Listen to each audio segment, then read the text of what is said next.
Hello बच्चों, आज जो है टॉपिक है हमारा जो पीरियड है वो हिंदी का है। और हिंदी में मैं आपको कुछ शब्द के बारे में बताना चाहता हूँ। जैसे आपने हिंदी में एक शब्द सुना होगा रूढ़, एक सुना होगा योग रूढ़,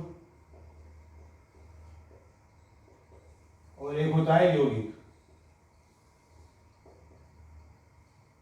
ये काफ़ी इंपोर्टेंट 3 शब्द हैं और यहाँ से एग्जाम में क्वेश्चन आता ही आता है। आपको 4 ऑप्शन दे दिए जाएंगे और उसमें आपसे कहा जाएगा कि इनमें से कौन सा रूढ़ शब्द है, कौन सा योग रूढ़ शब्द नहीं है, कौन सा यौगिक शब्द है। मतलब सकारात्मक और नकारात्मक दोनों तरह से आपसे पूछ सकता है। तो इन शब्दों की हमें नॉलेज होनी चाहिए, ज्ञान होना चाहिए। तो चलिए शुरुआत करते हैं। सबसे पहले बात करते हैं रूढ़ शब्द क्या है। तो रूढ़ शब्द में ये कहा गया है कि जिस शब्द के टुकड़े ना होते हों वो रूढ़ शब्द है। ठीक, लेकिन अगर मान लिया हम बात को और समझें कि भाई हमें कह दें कि जिस शब्द के खंड ना हो सकते हों, जिस शब्द के टुकड़े ना हो सकते हों वो रूढ़ शब्द है, ऐसा हमने याद कर लिया। तो इसके लिए मान लिया किसी ने कहा कि उदाहरण दीजिए, तो मैंने उदाहरण दे दिया घोड़ा, और मैं कह रहा हूँ कि जो घोड़ा है एक रूढ़ शब्द है। तो सामने वाले ने एकदम पलट के ये कहा कि ये रूढ़ शब्द तो नहीं हो सकता। क्यों नहीं हो सकता? तो उसने कहा कि इसके तो खंड हो जाएंगे, घो प्लस डा, ऐसे उसने कह दिया। तो मुझे फिर आगे भी समझना पड़ेगा। क्या समझना पड़ेगा? कि एक ऐसा शब्द जिसके टुकड़े ना हो सकें, जिसके खंड ना हो सकें और उन टुकड़ों के कोई अर्थ भी ना हो।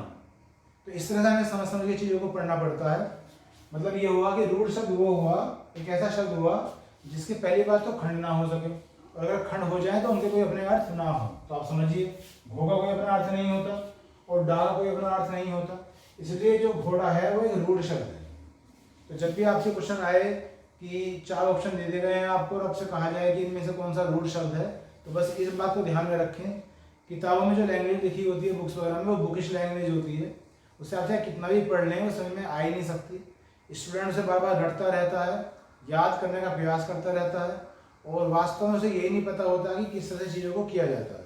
ठीक है, तो बाकी इस पर आप ध्यान लगाएं। उसके बाद है बच्चों यौगिक। पहले यौगिक बता देता हूँ।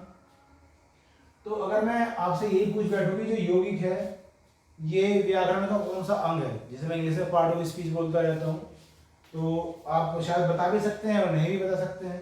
लेकिन मान लिया मैं अगर थोड़ी सी इसकी चर्चा करूँ, इसका संधि विच्छेद करूँ, तो योग प्लस इक हो जाएगा। योग प्लस इक से बना। ठीक, अब जो योग है ये क्या है और जो इक है ये क्या है? तो जो शब्दों के बाद में ये एक शब्द है और जो शब्दों के बाद में लगता है उसे क्या कहते हैं बच्चों? प्रत्यय कहते हैं। ठीक, इसे हिंदी में क्या कहते हैं? प्रत्यय कहते हैं। इंग्लिश में क्या कहते हैं? सफिक्स कहते हैं। तो किसी शब्द के बाद अगर मान लिया कोई प्रत्यय जुड़ जाता है तो वो आपने पढ़ रखा होगा, उसे कहते हैं विशेषण। क्या कहते हैं? विशेषण कहते हैं। इसलिए जो यौगिक शब्द है ये क्या है? एक विशेषण शब्द हो गया। इससे हम पता कर सकते हैं। अब मैंने आपको ये क्यों बताया? मैंने आपको ये बताया कि जो यौगिक बना है वो किससे बना है? योग से बना है। इससे ये पता चल रहा है कि अगर 2 शब्द हों या 2 से ज़्यादा शब्द हों और वो किसी तरह योग होकर बने, तो जो योग होकर जो नया शब्द बनेगा वो यौगिक शब्द कहलाएगा। फॉर एग्जाम्पल, उदाहरण के लिए, जैसे किसी ने कहा कि इसका उदाहरण दे दीजिए, तो मैंने कहा कि विद्यालय। तो विद्यालय में हम संधि विच्छेद करेंगे तो क्या हो गया? विद्या प्लस आलय। विद्या प्लस आलय। तो विद्या तो आप जानते हैं, आलय का मतलब होता है स्थान, ऐसा स्थान जहां उस स्थान का प्रयोग करके विद्या ग्रहण की जा सके, जिसे हम विद्यालय बोलते हैं। तो अब इसके भी 2 खंड हो गए, लेकिन हम ये देखते हैं कि विद्या का भी अपना अर्थ है और आलय का भी अपना अर्थ है। इसका मतलब क्या होगा? खंड तो इसके भी हुए हैं, खंड तो इसके भी हुए हैं, लेकिन खंड होने के बाद अगर शब्दों के अपने अर्थ हों और उनसे मिलकर जो नया शब्द बनेगा तो वो शब्द क्या कहलाएगा? यौगिक शब्द कहलाएगा। लेकिन खंड होने के बाद अगर उनके अपने अर्थ ना हो तो जो शब्द बनेगा वो क्या कहलाएगा बच्चों? रूढ़ शब्द कहलाएगा। ठीक, अब इसे समझते हैं योग रूढ़ को। योग रूढ़ की भी काफी परिभाषाएं दी हुई हैं किताबों में, बुक्स में, लेकिन जैसे मैं कह रहा हूँ आप उसे ऐसे सुने। आपने जब समास किया होगा तो आपने एक समास पढ़ा होगा जिसे कहते हैं बहुव्रीहि समास। और बहुव्रीहि समास क्या होता है पहले थोड़ा सा वो बता दूं, तो इसे समझाने के पहले मुझे उसे समझाना पड़ेगा। बहुव्रीहि समास उन शब्दों में होता है, ये कहा गया है कि अगर कोई शब्द दो पदों से मिलकर बना है, दो शब्दों से मिलकर बना है, तो एक तो होता है प्रथम पद, एक होता है उत्तर पद, मतलब पहला और अंतिम। लेकिन अगर उन दोनों को जोड़ने के बाद ना तो पहला पद ही मुख्य है और ना ही उत्तर पद मुख्य है, बल्कि कोई तीसरा ही अर्थ निकलता हो, उसकी कोई अलग ही मीनिंग निकलती हो, तो उन शब्दों में बहुव्रीहि समास होता है। तो पहले मैं इसे समझाता हूँ। मान लिया एक उदाहरण लेते हैं, पंकज। पंकज किसी लड़के का भी नाम होता है, आप जानते हैं। तो अगर मैं पंकज का संधि विच्छेद करूं तो क्या हो जाएगा, पंख प्लस जय। तो जो पंख होता है इसका मतलब होता है कीचड़, और जय का मतलब होता है जन्म लेना। जय का मतलब होता है जन्म लेना। अगर मैं यहीं रुक जाता हूं तो आप सोच के देखें कि पंकज के भी खंड हो गए और ऐसे दो खंड हो गए जिनका अपना अपना अर्थ है। तो यहां तक जो ये शब्द है कौन सा हुआ, ये यौगिक शब्द होना चाहिए, जैसे मैंने अभी बहुत पढ़ाया। लेकिन पंकज का अलग अर्थ क्या होता है, वो होता है कमल।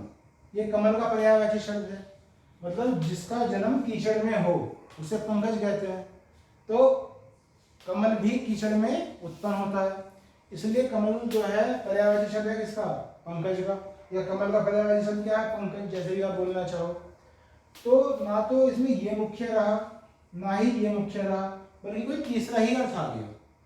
तो जब जब ऐसा होता है, जैसे मान लो लंबोदर है, लंबा प्लस उदर, भगवान गणेश जी को समर्पित है ये शब्द। इसी तरह से मान लिया त्रिलोचन है, तो ये शब्द जो है भगवान शिव को समर्पित है। इन सभी शब्दों में जो है बहुव्रीहि समास होता है। और मैं समझाता आपको योग रूढ़ रहा था, तो सीधी सी बात यह है बच्चों की जिन जिन शब्दों में बहुव्रीहि समास होगा वे ही सारे शब्द योग रूढ़ कहलाएंगे, वो ही सारे शब्द योग रूढ़ कहलाएंगे। आपको अलग से कुछ करना ही नहीं। तो इस तरह से मैंने आपको इन तीन शब्दों की व्याख्या कर दी कि रूढ़ क्या है, यौगिक क्या है और योग रूढ़ क्या है। उम्मीद है कि आपको समझ में आया होगा। और यहाँ से क्वेश्चन आता ही आता है, तो आप धैर्यपूर्वक आप इसे समझें और फिर आप इसमें निशान लगा के आए जो आपका सही उत्तर है। चलिए इस वीडियो में इतना ही, जल्दी ही नेक्स्ट वीडियो में मिलेंगे, तब तक के लिए बाय। Thank you.